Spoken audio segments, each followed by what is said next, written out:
Welcome once again to the Florida Cable Telecommunications Association's Capital Dateline. I'm your host, Brad Swanson, and once again, we are here with Jim Saunders, Executive Editor of the News Service of Florida. We're in the middle of session, and things are hot and heavy, and we're about to end committee weeks, right, at the end of this week. Pretty close. And, but first, we have the biggest committee, which actually is a commission. It's the Constitutional Revision Commission is meeting. So where does that stand? They had their first meeting last week. Well, they had an initial meeting here in Tallahassee, but they're going to start holding public hearings this week around the state. The first one is this week in Orlando. They're going to South Florida, and I believe one other, Pensacola as well. So they're going to start meeting around the state and getting input from the public. It's kind of as an initial step in this process.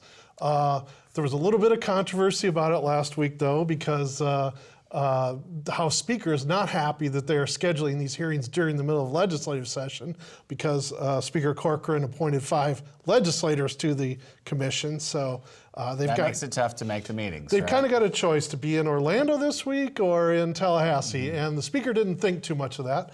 But you know, the commission basically said, hey, we got a short time frame to come up with this work, do this work, and we're going to start moving forward on it. A big part of that is trying to take some public input on, ultimately what this commission is going to do is decide, put constitutional amendments on the ballot, the 2018 ballot, and part of that is trying to go out and get input from the public. Right. So, but yeah, it's gearing up, and it's going to be a big issue over the next year. Well, that should be interesting to see how that plays out between now and the end of session, because they'll be doing work. I'm sure the House appointees will be, they'll possibly walk in with their own thoughts on new amendments. Well, I think everybody's expecting that the legislators will have Right. some ideas for this, and but there are 4 public hearings scheduled over while session's still going on at this point. All right, well, we'll stay tuned on that. Okay, so whiskeys and weenies, my friend. This has been the big issue, many years in the fight. It looks like it might be ready to cross the finish line. It made it out of the Senate last week. What's next? Well, it made it out of the Senate, but it was tight and it was kind of nasty at times. The Senate voted 21-17 to support the bill, which for the uninitiated involves ending a prohibition-era law that requires liquor stores to be standalone facilities. There's been a lot of lobbying on this. Walmart and Target are on one side, and Publix and ABC Liquors are on the other. So they've been going at it. It barely passed the Senate last week, 21-17. And some of the debate got kind of personal. I mean, Tom Lee and Jack Latvala and some of the others, kind of got into it over this bill. And but the House can take it up on the House floor this week on Wednesday. They could pass it out. It has also been very contentious in the House committees. It's been passing by like 1 vote margins, very close. So, but it could pass out this week and go to the governor. This issue's been around for years about whether to end this law.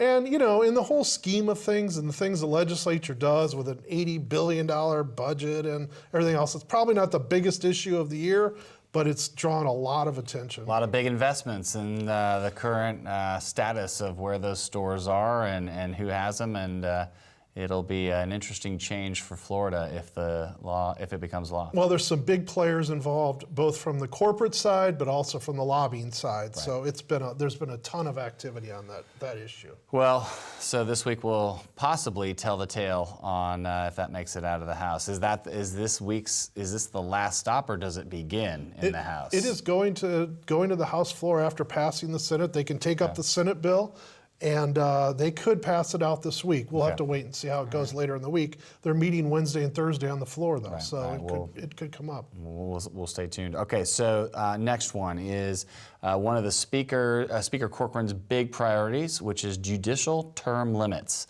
If you could give us a little background on that, and then where is that going? Well, that's another issue coming up on the House floor this week. Speaker Corcoran has been pushing for quite a while to impose term limits on Supreme Court justices and appeals court judges. He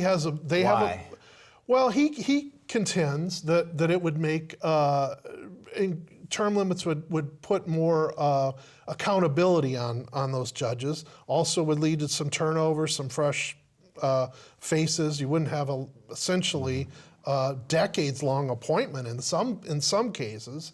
But this is a very controversial idea.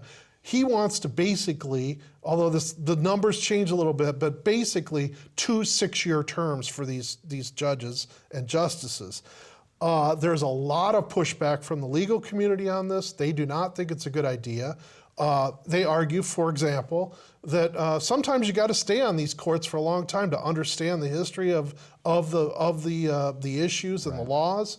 And also there's been argument that this would dissuade young attorneys from seeking judicial appointments because they would then have to leave office in 12 years and go back and rebuild a practice. Right. So there's a lot of debate on this issue, but Speaker Corcoran has made it a big priority. We have not seen it move at all in the Senate at this point, but you know, if it's a Speaker's issue, things can happen late in session to try to move issues. The other possibility, I think there's a lot of thought that this may come up during the Constitution Revision Commission. I mean, the Speaker has he has 9 appointees on the commission, 5 of whom are legislators. They could easily bring this up during the Constitution Revision Commission and put it on the ballot in 2018. Either way, it would have to, whether it goes through the legislature or through the Constitutional Revision Commission, it would have to go on the ballot before for voters to decide. Right. And if it does, you can bet that there's going to be a huge fight, campaign fight about it. Well, and you think about the expansiveness of a Supreme Court decision. Workers' comp has turned both the business community and the plaintiff's attorney community upside down with that case that was decided and thrown out. I mean, these are hefty, weighty decisions that have immediate pocketbook impact. So it'll be interesting to see once you put a judge that was formally appointed, could sit there into an elected position, and the frequency and the change and the tenor and the tone of the court. Well, we have Supreme Court justices now who were appointed in the 90s. We have Justice Barbara Pariente, Fred Lewis, and Peggy Quince. They were all appointed in the 90s under Lawton Childs and or Jeb Bush. So that's kind of an indication of how long some of the tenure of Supreme Court justices has been in the past. There's been a lot of turnover in appeals courts over the years. Governor Scott has appointed a lot of appeals court judges since he's been in office, but he's only been able to appoint 1 Supreme Court justice in 6 years. So I think there are people who would like to see that churn a little bit more. Well, speaking of impactful decisions to the pocketbook, the budget is starting to get fleshed out in the legislature. So I understand, is it education that we're going to see this week, or who's showing their cards right now? There are going to be a bunch of budget proposals start to emerge, especially in the House. They call them chairman's proposals, but essentially what they are is the chairman of each individual budget subcommittee puts out a plan, and usually that's kind of what the subcommittee's product is in the end. So it's an important initial step in terms of these budget proposals. I think there's a few things to watch, one of which is the House is going to put out a higher education chairman's budget this week. And I think there's a lot of expectation that there's going to be cuts in that, fairly significant cuts in that budget. The House leadership is kind of taken after universities. One other thing that's pertinent to that conversation is that Senate President Joe Negron has made one of his priorities enhancing the university system. And that's going to cost money. You can't quite do that without some money involved. So that could be a point late in session where they're banging heads a little bit to try to come up with a higher ed budget. I mean, there's other issues that we've been talking about for weeks in the economic development arena. Enterprise Florida and Visit Florida funding. The House is almost assured going to zero out the Enterprise Florida request. And that's really, just on that point, that's really been a fallback conversation. First was talking, the conversation was around disbanding it, changing structures, but really it's the funds needed to execute, and this is the point where that conversation begins. Right. I mean, the House has passed a bill to abolish Enterprise Florida, But I'm not sure that anybody thinks that that's going to be the end result of this. The Senate will go along or that the governor will go along. But the budget is where the House does have leverage on that issue. And they can, Speaker Corcoran has made clear he doesn't like money going to Enterprise Florida. And I anticipate that their budget will zero it out. Now, what the Senate will have, we don't know yet. Right. But I'm sure there'll be some money for Enterprise Florida. Visit Florida also is an interesting issue in that the House kind of backed away from abolishing it, but at what funding level, what level are they going to put in the budget for it versus what the Senate is? I mean, we know the governor wants to spend a lot of money on both of those agencies. He wants $85 million for Enterprise Florida. He wants $76 million for Visit Florida. Where the Senate comes in is going to be interesting to watch, and that'll be the initial step toward negotiating those issues, towards the end of session, or as many people think, during a special session. Right. Well, and budget's the #1 mandate for session. Well, they got to pass. They have to pass a budget, but they don't have to do it during the regular session. And Speaker Corcoran has publicly stated that if it goes into a special session, it kind of goes into a special session. Yeah. Well, okay. So the budget is always the largest conversation, but the other piece that's coming up this week looks like it's going to be healthcare. What are we looking for in the healthcare arena? There are a lot of issues that the House has taken on in terms of healthcare, trying to overhaul the healthcare system and regulatory issues. Last week, for instance, we saw them pass a bill that they have brought up again and again over the years to totally overhaul the state employee health insurance system. They're trying to make it a system where employees would have choices among types of plans. And this week there is a bill up Monday on ending regulations on the number of trauma centers in the state. This has been a big issue for about 6 years. There's been legal and political fights about this issue, and the House wants to do away with limits on trauma centers. Big industry fight. There's also an issue coming up in the House this week on direct primary care, which is a type of situation in which patients can contract directly with doctors for primary care and kind of cut out insurers as the middleman.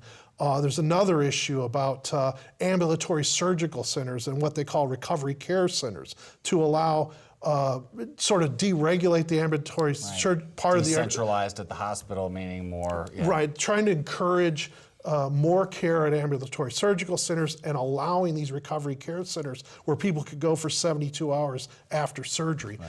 Again, these are heavily debated issues because there are people on all sides. I mean, you've got doctors on different sides of them. You've got hospitals are very skeptical of these issues related to ambulatory surgical centers and recovery care centers because it could drain patients away from them.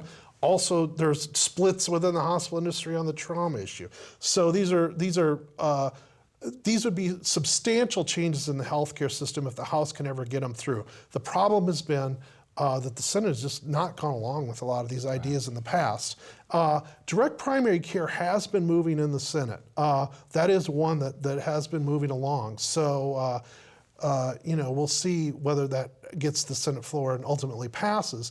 But I think the Senate also realizes this is stuff the House leadership wants, and they're going to hold on to it, and could be traded in the end in some way. Well, big players in that game for sure.